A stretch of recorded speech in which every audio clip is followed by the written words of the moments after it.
Senate Democrats to simply block debate on a bill that funds many of their own priorities is as senseless and undemocratic as it is.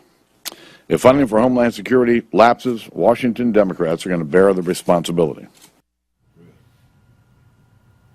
All right, ladies and gentlemen, we're joined by the Malzberg panel. I want everybody to weigh in on that, but first I just want to give you a report out of Reuters that Islamic State insurgents have taken control of most of the western Iraqi town of al-Baghdadi.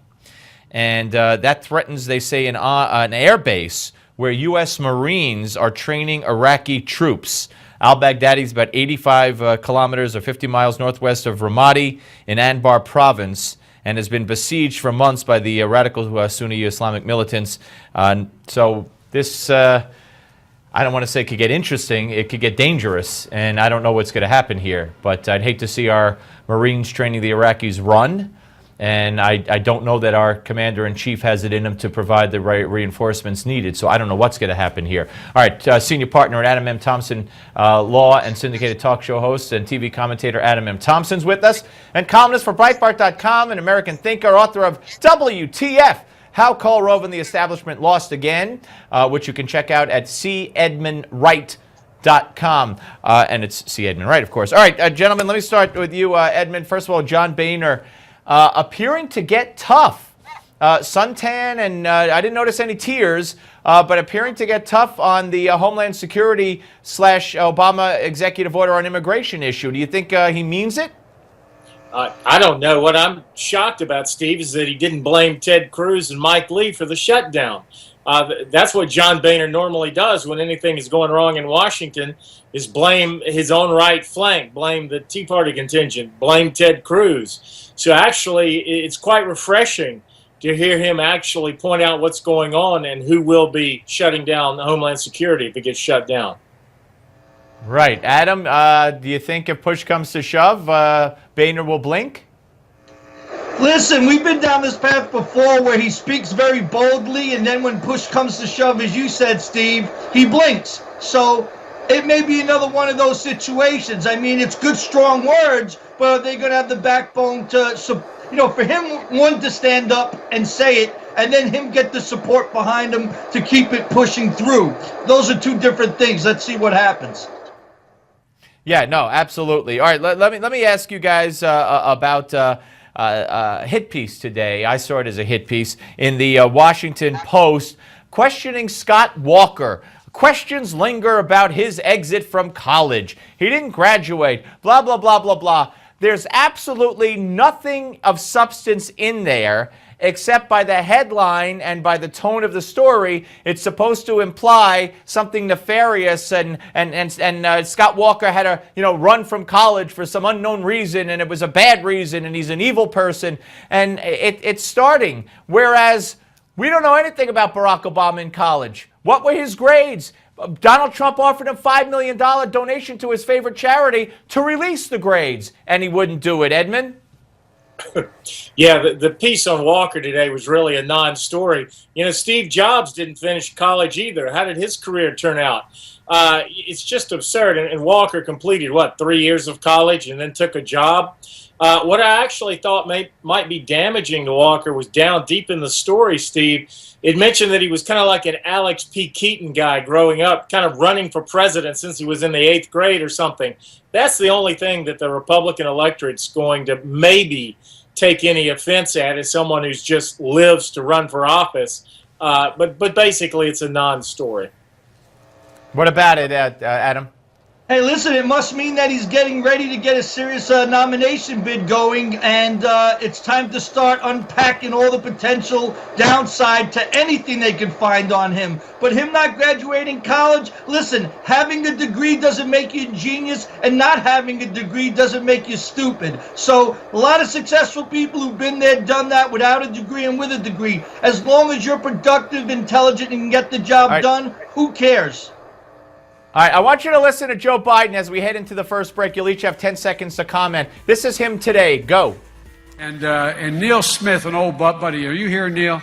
Neil, I miss you, man. I miss you. All right, he called Neil Smith his old butt buddy. It never ends with him, does it, Edmund? No, and I guarantee you Joe Biden has a college degree. How's that intelligence? Adam, quickly.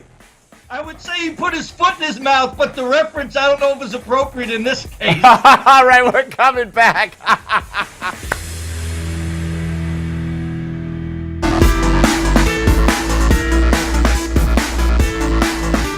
But speaking as an American Muslim, I can tell you we cannot deny that there's a sentiment in the community that we feel that we're being targeted for our faith. There is certain sections of the media and political apparatus that are constantly dehumanizing Muslims. And I want to take this minute and I want to ask people like Fox News and Bobby Jindal to stop this dehumanization of Muslims. It's really, really starting to take a toll. That's a guy named Shafi Khan, a self-described friend of the three murdered Muslim students in North Carolina. We welcome you back to the Malzberg panel with C. Edmund Wright and Adam Thompson. And gentlemen, there, as far as I could see, there's absolutely no proof been found whatsoever that this was anything more than some deranged nut who had an obsession with noise and parking and flipped out and committed a heinous, horrific act. And I hope he gets the death penalty for it. But it had nothing to do, apparently, with the fact that these people were Muslim. And, this is it a hate crime or is it not a hate crime? So if it was a hate crime, what? He should get he should suffer more, a worse fate because he killed them for hate rather than just killed them? I mean, over parking? That whole hate thing is ridiculous in the first place, Adam.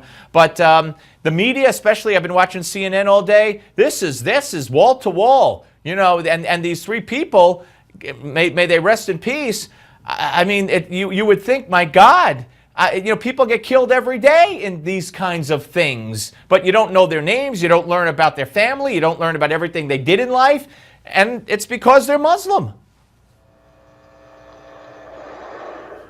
Well, I don't know if you want me to jump in now, Steve, but I think, first of go all, ahead. he's off on the issue just by saying that people are demonizing Muslims.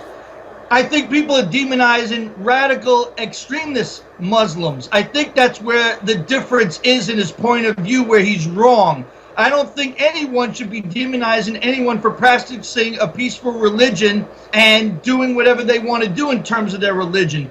But individuals who take it to an extreme radical level where it turns to violence to others, that's what people are demonizing, and I think rightfully so. So we need to first correct that issue. As in terms of what happened in this case, as you said, so far there's no indication that there is anything relating to the fact that this took place because they were Muslim and not over just simply some dispute over some other nonsensical thing. This guy should be tried, arrested, penalized, and of course face the death penalty for what he did. But I don't think there's anything so far from the facts that indicate it relates to them being Muslim. And Edmund, I'm waiting for the president to come out and speak out, and just like he prejudged Trayvon Martin and prejudged the Michael Brown case and prejudged the police officers in Cambridge, and but of course the shooting in the kosher market that was random. So I'm waiting for him to come out and indict this man as an anti-Muslim shooter. Steve, he called it a deli. I know. Let's go ahead, Edmund. Go ahead. Yeah, it'll be interesting to see, and I'm having a little audio trouble, Steve. Sorry about that. But I heard a report that the shooter was a progressive and an atheist, so I'm not sure why, people are blaming Bobby Jindal and Fox News on CNN. I don't think atheist progressives care a whole lot about what Fox News or Bobby Jindal have to say. No, that's a very good point. He is an atheist by all accounts, and not to indict all atheists by his actions either. All right, James Comey, guys, in the time we have left, very quickly, he gave some remarks today talking about how we all have prejudices and police officers who work in mostly black neighborhoods have to think twice and blah, blah, blah. I was shocked that the FBI director gave this speech. Edmund, what do you think? That speech was just a disaster. I read through some of the transcripts. It's political correctness run amok. Apparently what he calls, being lazy is what I would call using common sense, which is to use a little bit of profiling when trying to protect the public. Right. Right, and I'm sorry, Adam, we're going to have to get your thoughts on this down the road. But thank you both, gentlemen, C. Edmund Wright and Adam Thompson. Good panel today. And when we come back, ladies and gentlemen, it's Give Me 5 right here on Newsmax Television.